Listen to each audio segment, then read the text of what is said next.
Vamos al tema fiscal, al tema de la reforma fiscal. Bueno, como decía, en principio, cuando el documento empieza a circular, me parece que es una filtración el documento, pero al leerlo, que pudiera venir de cualquier sector, pero al leerlo es evidente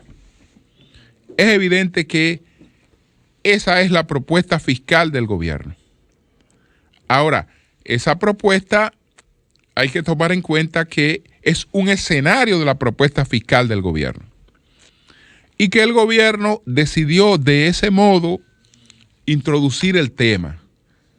Yo creo que habría sido preferible que de manera responsable el Ministerio de Haciendas de la República Dominicana pues dijera, miren señores, este es el primer borrador de la reforma fiscal que nosotros aspiramos y que dando la cara nos fuéramos a una discusión franca, a un debate franco de las cosas que están establecidas allí. Ellos prefirieron pues que esto se manejara de esta forma, pero no hay duda de que la redacción es gubernamental. ¿Por qué? Porque todo el relato que se asume es el relato del discurso que ha sustentado el gobierno, que desde el lado del gasto, ahí enumera desde el lado del gasto los ahorros que entiende el gobierno que ha hecho, suprimiendo una serie de instituciones o con la intención de suprimir una serie de instituciones. Y entonces menciona otras cosas que ha hecho en el plano de reducir el gasto y de buscar una mejor calidad en el gasto. También en la parte política, que a mí también ahí me parece un manejo inapropiado, esta parte política, cómo se enfoca la necesidad de la reforma. No en su totalidad, porque hay en parte en lo que son juicios, digamos, certeros. Ciertamente aquí hay una presión fiscal baja, porque hay una gran economía informal y entonces la presión fiscal no se mide por lo que paga el que paga, sino que el que no paga arrastra hacia la baja al que paga. Y entonces a eso es lo que da la presión fiscal. No es que, porque la gente dice, pero acá, ¿y cómo que se paga poco? Si el que paga, paga mucho. No, es que hay más de un 56% de la economía que no paga mucho. Paga algo, termina pagando algo, todo paga algo, porque el que compra combustible puede ser de economía formal o informal y está pagando, el que compra una cerveza está pagando, el que compra una tarjeta de crédito está pagando por vía indirecta, es decir, no lo paga todo y arrastra a la baja. Pero ahí hay planteamientos como este, cuando ellos dicen, miren, actualmente enfrentamos un entorno internacional menos favorable que los gobiernos anteriores. La irresponsabilidad en el manejo de la deuda de las pasadas administraciones nos coloca en una situación en donde tendremos que hacer una reforma fiscal en el momento menos indicado. ¿Quién es el culpable de que haya que hacer una reforma fiscal en este momento? ¿Quiénes son los culpables? Las administraciones anteriores. Principalmente la última, la de Danilo Medina, pero ahí se le pega su coletazo también a la administración de Leonel Fernández. Ellas son las responsables de que tengamos que hacer una reforma fiscal en el momento menos adecuado. Yo creo, señores, que un gobierno que tiene la crisis económica que se ha presentado después de una pandemia para explicar una reforma fiscal, que tiene el tema que todo el mundo apoyó, aunque no tal vez en la dimensión que el gobierno lo ha hecho, pero todo el mundo estaba de acuerdo que si se cayó la actividad productiva, a la gente había que resolverle, la gente que estaba encerrada en su casa había que resolverle y que había que vacunar a las personas y que había que responderle a las personas que adquirían el COVID con su internamiento, con todo, que había que responderle. Entonces, hay un claro ambiente de crisis. Es decir, tú tienes argumentos que están fuera de toda discusión. Argumentos que están fuera de toda discusión. He tenido que endeudarme, y así lo dijo el presidente, he tenido que endeudarme, entre otras cosas, para responder a la pandemia. Y he tenido que endeudarme para mantener a flote la economía del país. Entonces, tú tienes argumentos que son argumentos que, si bien es cierto que no te van a crear de todas maneras un respaldo colectivo para una reforma, por lo menos no te van a generar contraataques. No te van a generar contraataques. Es decir, ¿por qué escoger argumentos que son innecesarios? Porque, bueno, una cosa es que hay un político que te esté culpando y tú le respondas a ese político. Y una cosa es que tú, en la argumentación general de una reforma, pero esta no es la reforma que tú aspiras a buscar un consenso sobre ella. Entonces tú vas a llamar a los otros a buscar un consenso. Mira, estoy haciendo la reforma por la irresponsabilidad de ustedes, por la forma en la que ustedes manejaron el tema del endeudamiento, que fueron unos irresponsables al manejar el endeudamiento, que cogieron prestado cuando no se debía coger prestado, y ahora tenemos que resolverlo. Entonces, vengan a un consenso por su irresponsabilidad. Evidentemente que no lo vas a lograr. No lo va a lograr. Entonces, eso indica que no hay interés en buscar un consenso para esa reforma.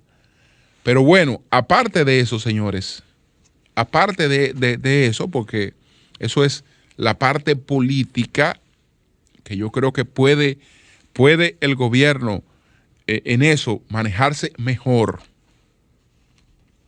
Puede manejarse mejor, pero yo no veo necesidad de esa parte. Lo que tenemos que preguntarnos ¿es necesaria o no una reforma? ¿Qué cosas tiene este planteamiento que hay que tomarlo en cuenta? Que pueden ser, que es una cosa positiva. Bueno, ante la pregunta de si es necesaria o no la reforma, bueno, es necesario un ajuste fiscal. Es necesario un ajuste fiscal en la República Dominicana.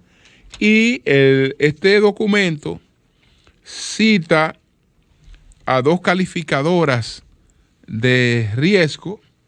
¿Cuál es la opinión que tienen sobre esto? Aquí está Moody's y está SIP Global, que dice, SIP Global, podríamos bajar las calificaciones si el gobierno no puede aprobar reformas para frenar este déficit fiscal.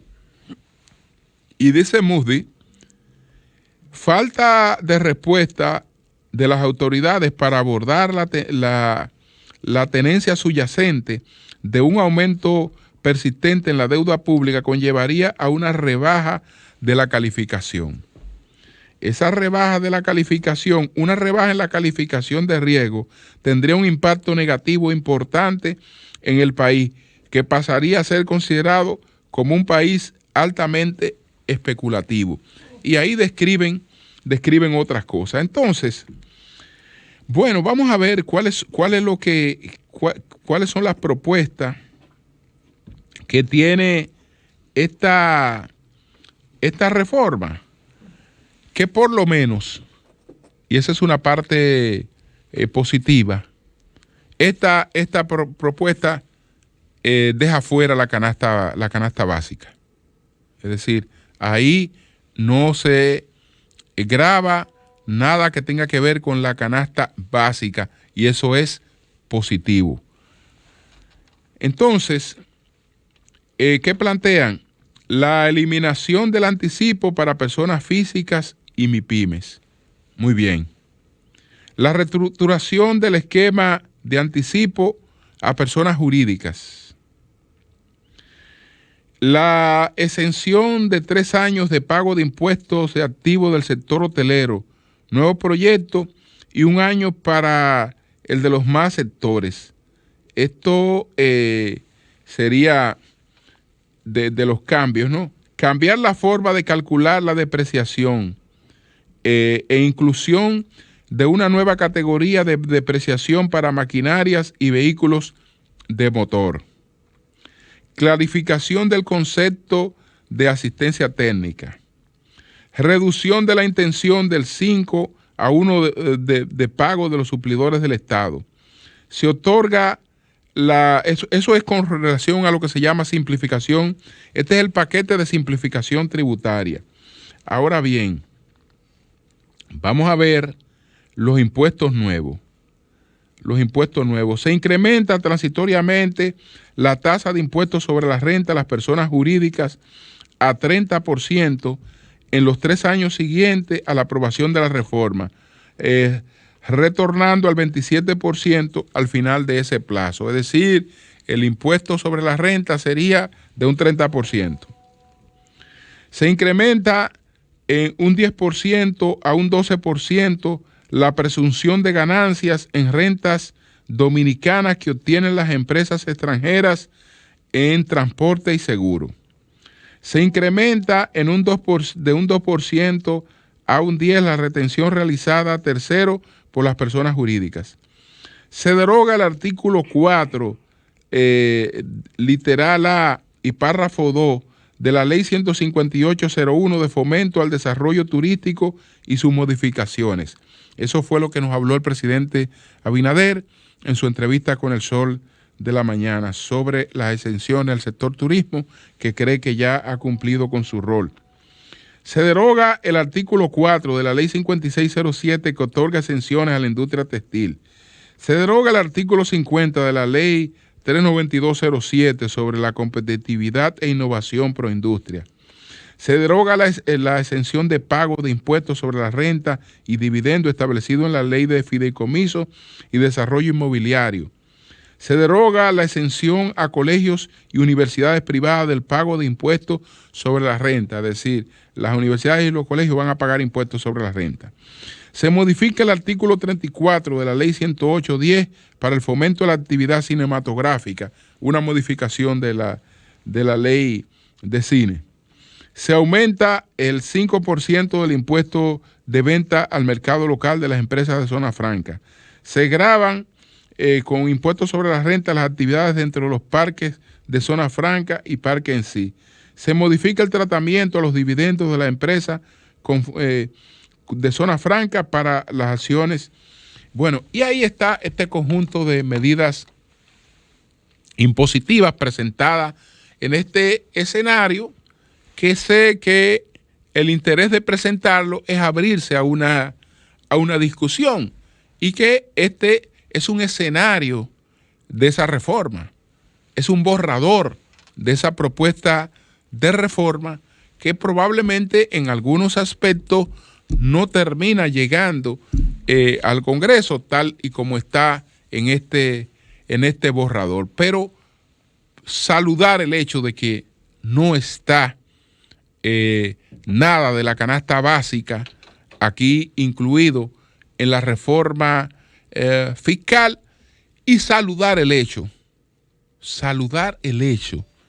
de que se entiende que es necesario buscar la manera de ajustarnos, porque es necesario buscar la manera de ajustarnos. Cambio.